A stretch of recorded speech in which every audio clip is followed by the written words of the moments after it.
Does it have does it have a steering wheel? Does it have a gas pedal? Does it have a brake? Does it have a gear shift? How many people would not drive the car if it had no steering wheel? How many people would say, driving a car without a steering wheel doesn't make any sense to me? Okay? So that's one of the reasons people think investing is risky, is they don't have these controls.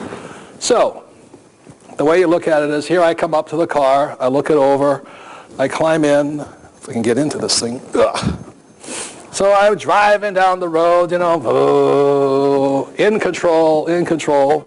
I have a gas pedal, boom, boom, boom, boom, and a brake. And the brake, I go forward, stop. How many people have ever driven a car without brakes? How many people found it an exciting experience? I have. Like this. And you have a gear shift over here because it's go forward or you go back. And all of these things give you control. So those are the 4 basic controls, and there's 2 more controls you've got to have. One of them is you got to have a driver's license, which proves you took driver's ed, you passed the test. And the last control is proof of insurance. So if, let's say, you're driving down the road, having a good time and all this, and all of a sudden you hear, bing, ding, ding, ding, ding, ding, ding, ding, ding, ding, ding. The policeman comes up to the car, and being a good policeman, what's the first thing they ask you for? Driver's license and proof of insurance. So those are the 6 basic controls you got to have. Now, what happens to most people, because they don't have education, or in their investments, they're driving down the road, in mutual funds, and there's no brakes, there's no.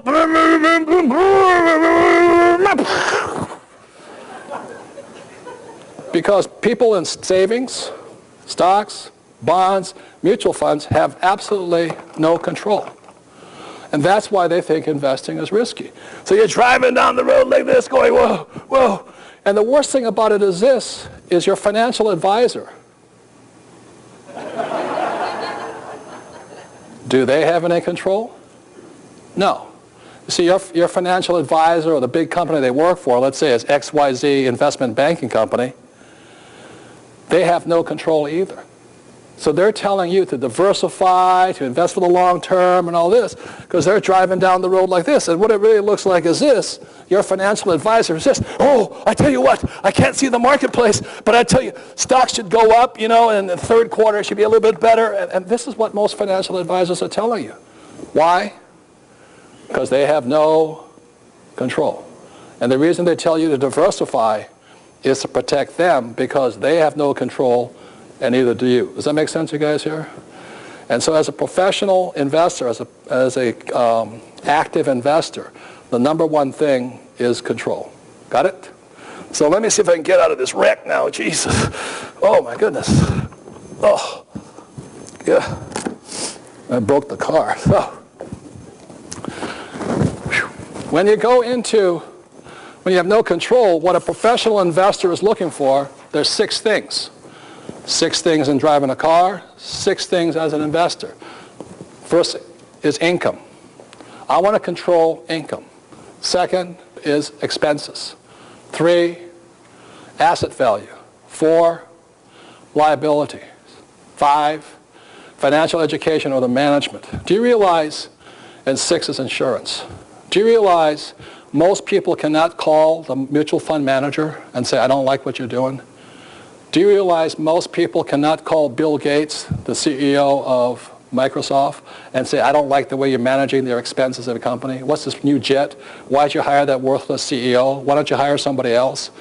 And the reason, so what a professional investor is looking for is control of these things.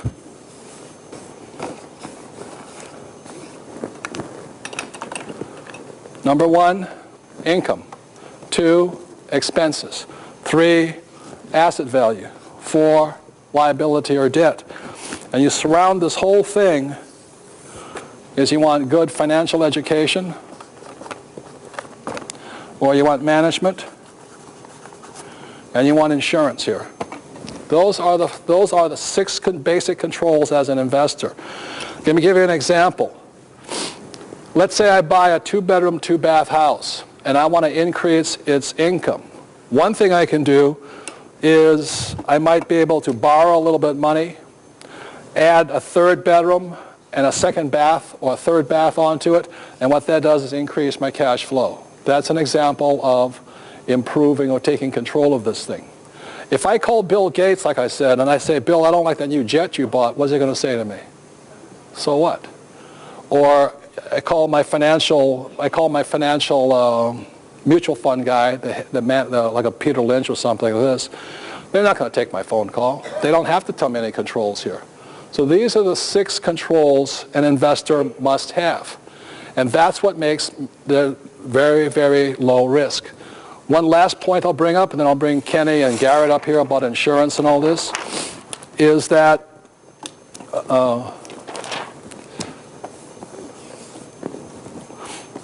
let's say this is 10 acres of land.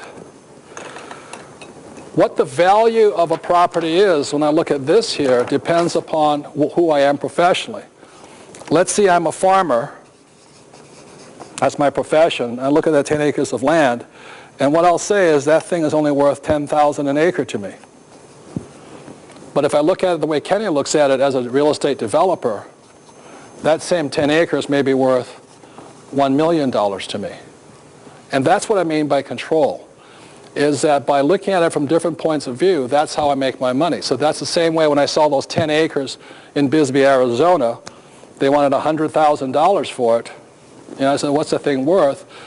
It's not worth much as land, but it's worth $1.5 million as a manufactured housing type of thing. So this is how I have control. And that's, as an active investor, is what I'm going for. If I don't have controls of these things, I don't invest. So with that, Kenny, you want to come up here and then talk about, as a professional investor, what you look for and what controls you want. Let's a big hand for Kenny here. Thank you. Well, I think Robert touched on it a little bit. The first thing that we look for are problems, to be quite honest. We look for people who are poor managers or people who aren't seeing opportunities that we might see just through our day-to-day financial education. And I'll just give you a couple examples of that. Robert and Kim and I bought a building in the Biltmore area here in Phoenix just 1 year ago. And it was a small property with 68 units. And it's not far from Highland in the 24th area, in the Esplanade area there. It's close to where Donald Trump is building his new building. Okay? So right, and it had all the things that we wanted. It had really poor management, really bad income, and really high expenses. But it was very well located. It was a very nice property. What had happened was the owner was absentee. In other words, he was treating the property like an investment instead of a business, because really real estate is a business. If you don't have the proper team around it, it will go down in value. So this investor lived in Mexico and hadn't been to the property in a long time and had been through many different management companies, and the property had had a very poor history of occupancy. So what we were looking for was the opportunity piece. In other words, it had really low income and really high expenses. And the reason it had low income was because the management had not followed the systems. They had put poor tenants in, people that weren't paying rent, etc. And the reason it had high expenses was because of the low occupancy, they were having to spend money on the advertising and things like that happen when your occupancy's low. So what we did is we just put a better plan on it. That's all. So when we bought the property, Robert and I, we both immediately knew we wanted it because the property had been running at 68% occupancy, and the expenses were high. So what we did is we put the property into escrow, and we had the whole plan on the property before we were going to buy it. So I knew exactly what our plan was to turn the property into a profitable real estate venture before we closed it. And I knew everything about it through the process of which is called due diligence, which to me is one of the most important things that you can do before you buy any piece of property. And this is Kenny's product that he did with me, and I think if you're going to be a professional investor, I think this is essential for your library. It's called How to Increase Your Investment from Your Real Estate Investments. And inside of it, I think this is what makes it priceless. It's what Kenny calls his due diligence checklist. because Kenny and Kim and I are not flippers. We're not trying to buy something to flip it. These are all the checklists. When you inspect a property, you go through it. Say, this is what it needs, this is what it needs, does it have it, doesn't have it. And where most people become afraid, this is worth tens of thousands, maybe millions of dollars, because it is really the inspection of the building that either makes it profitable or not profitable. And this is really what you need in the whole thing. So Kenny's been very generous to giving all the actual forms he uses, checklists he goes through. Because most people are trying to buy, exactly as Buffett says, they're trying to buy because the prices are going up. That's gambling. That's capital gains. What we're looking for is solid value, the way Buffett looks at it. And it can only be done through a due diligence checklist. And it's not here right now, but there's also 4 audio cassettes that you can listen to and actually walk you through how this is used here. So this is essential for anybody who wants to invest in real estate, how to analyze a property. The interesting thing that Kenny says, when most people look at these, go through the diligence checklist, and they see horrible problems, they back off. But the reason we make so much money is because there are problems, right? Well, we buy properties with 20, 30, 40% vacancy. That's where I look to buy. If I don't want to buy a property that is really highly occupied and has their rents at market, because to me there's very small opportunity for value growth, which is what we look for. Right. So this is a very important product, and if you're interested, buy it. If you're not interested, don't buy it. But this is what really makes you rich. That's why it's such an important product. And the thing about this is, the gentleman asked me during the break, how do you find great investments in this hot market? Well, this is the hottest market of all. Like I said, you can walk to Trump's new building from the building we bought. It was sitting there. Nobody wanted it because it had low income, high expenses, and all this. And the first thing that Kenny did was renegotiate the mortgage, got the lower interest rate on it. And all these things, that's where you make your money. You're not buying it to flip a property. That's gambling. As a matter of fact, we received an offer unsolicited. We didn't list the property. We bought the property for $4.6 million, and we received an offer 1 year later for $7 million. And we turned it down because we're not in the business of flipping property. We're in the business of long-term hold and cash flow. So we still own the property today. Right. And like I said, Trump is building right down the street, and this is the hottest market of all. So this is how you find great investments, is you have to do your due diligence on a project. Right? Well, the due diligence basically builds the plan for the whole property and building your wealth. Okay. Big hand for Kenny. Thank you very much. All right, Garrett's coming up here. What Kenny is talking about here is management, which takes a little financial education. So Garrett's going to come up and talk a little bit about insurance, and insurance via the corporate asset protection. Well, let me take a little informal poll right here. How many people have been sued? Let's be honest. How many people in the room have been sued? All right. How many people haven't been sued yet? All right. How many people think we live in a litigious society? And how many people would say there are a few attorneys out there without enough to do? Right? It's true. We live in a highly litigious society, and you need to take steps to protect your assets. And there are 2 forms for accomplishing that. One is insurance. When you buy an asset, like Robert says, he doesn't buy an asset unless he's got insurance on it. When you buy a piece of real estate, you're going to insure it. But what's the problem with insurance these days? Do insurance companies find reasons not to cover you? Yes. Do they get up and leave the state like they do every 5 years in California? Yes. So you need to take other steps to protect your real estate and your other assets. You need another form of insurance, which are entities. And that's what I wrote about in Own Your Own Corporation, is how to use these entities, the good entities, S corporations, C corporations, limited liability companies, and limited partnerships to protect your assets. What Garrett's saying, if you're going to be rich, there's no sense not insuring it. Does that make sense, you guys here? Well, a lot of people want to get rich, but they want to save a few bucks and not hire a person like Garrett to protect their assets from lawsuits. And I've seen that happen a lot of times. And the one thing they say about insurance, you cannot buy insurance when you need it. Like this car wreck over here. After I crash my car, I can't call my insurance agent and say, would you insure my car? You must buy insurance prior to the wreck. That's the rule of thumb here, okay? Yeah, you can't form a corporation or an LLC to protect your real estate once you've been sued. It's too late at that point. So you need to take steps right at the start. When you're looking for that first piece of property, you need to take steps to protect it using the right entity. So can I say something about that? As my poor dad always said, he was really proud of it, and this is a poor man's thinking. My house is in my name. My car is in my name. How many people have things in your name? Okay, that's poor person's thinking. You want nothing in your name if you're planning on being rich. If you're planning on being poor, keep it in your name because nobody's going to bother you. Well, and the attorneys can take it from you. Right. So, sure, leave it exposed. But if you plan to be rich, if you plan to pass these assets on to your kids or your charities, you need to set up the right entities at the start. That's their own corporations. So what are the worst, what are the worst corporations or worst entities? Well, the worst entity, I call it the good, the bad, and the ugly. The bad entity is a sole proprietorship. Offers no asset protection at all. If you operate a business as a sole proprietor. And do a lot of accountants recommend people be sole proprietors? Yeah, they do. I don't know why.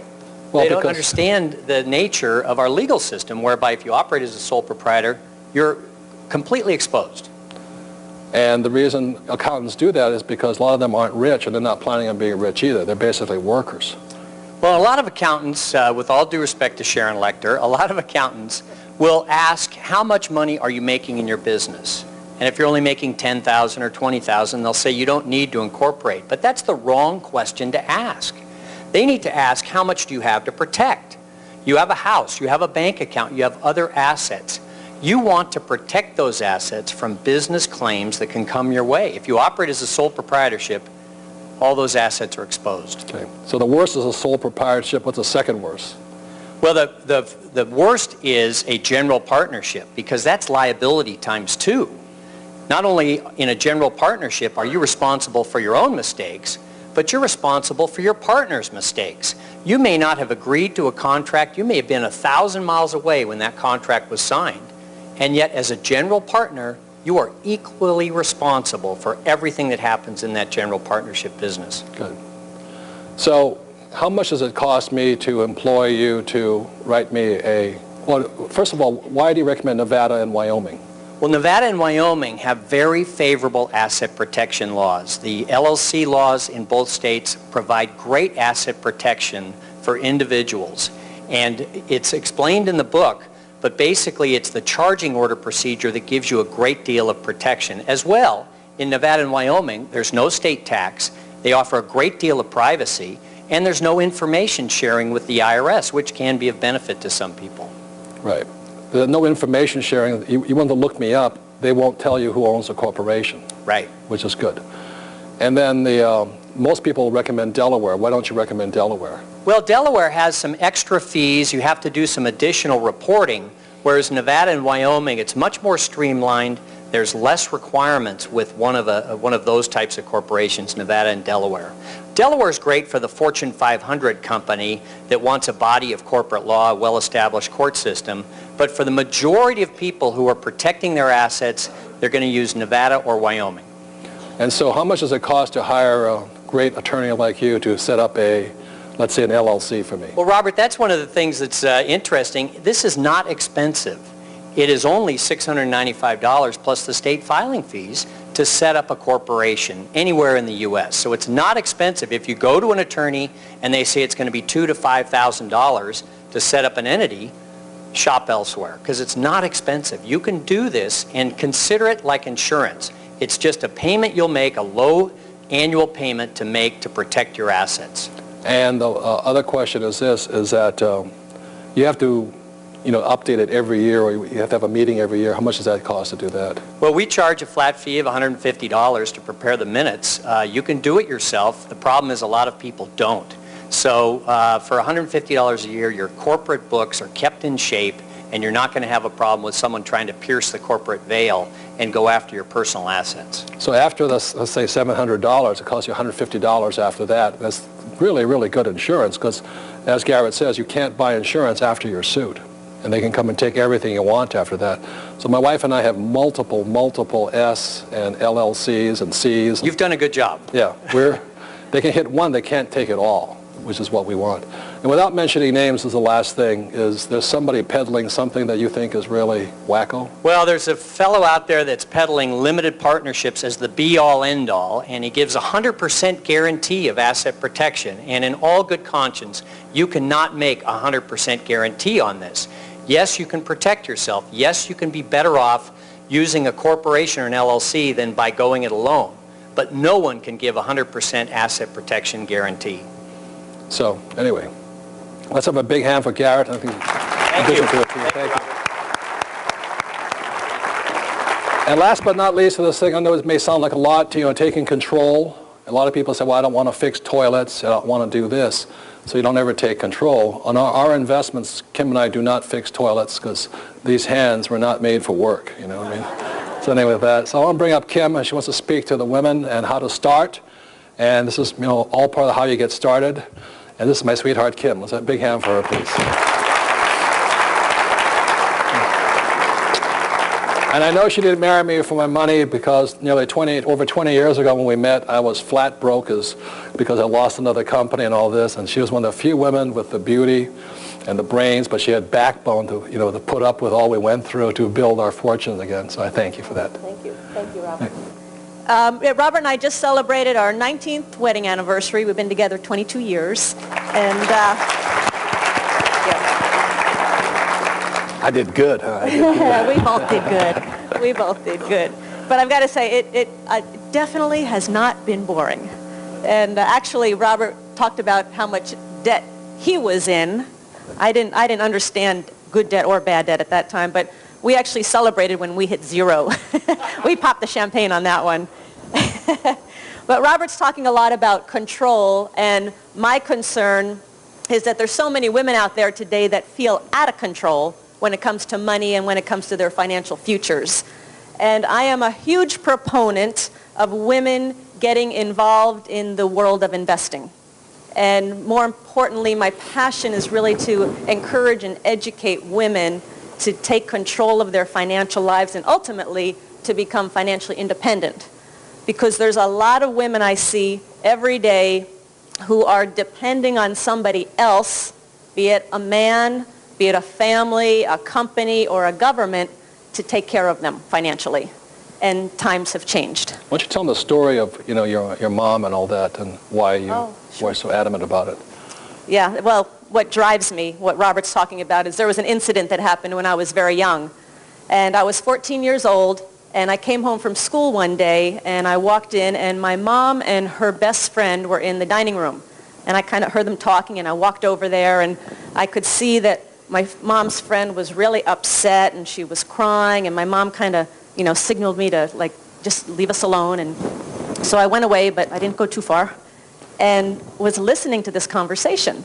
And the gist of the conversation is my mom's best friend's, her husband was leaving her for a younger woman. And she was distraught, she was crying, she was upset. She's like, I can't believe this is happening. And I kept listening, and then I heard her say something that just really struck me. And my mom had asked, did you realize what was happening? And she said, my marriage has not been good for many, many years, but I stayed because at least I was taken care of financially. She said, I was too concerned that if I left, I didn't know how to take care of myself. And I was 14 years old, and I heard that, and I went, wow.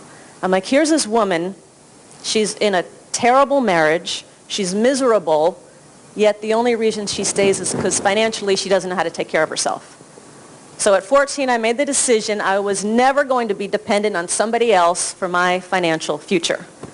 And that's why I speak out to women, because I think women today, it's no longer a luxury or just a good idea. I think it's really a necessity that we start to take control of our financial lives. Would you agree? Right. Thank you. So if I could say, because we had Kim follow Garrett, is Kim has her own corporations. We don't have a prenuptial agreement and all that, because if I horse around and it's gone, she doesn't have to worry. There's no fighting. She owns her own corporations, her own assets, her own bank account. She's gone. It's split already. And the reason we do that is just to cut this dependency stuff out. Right? We just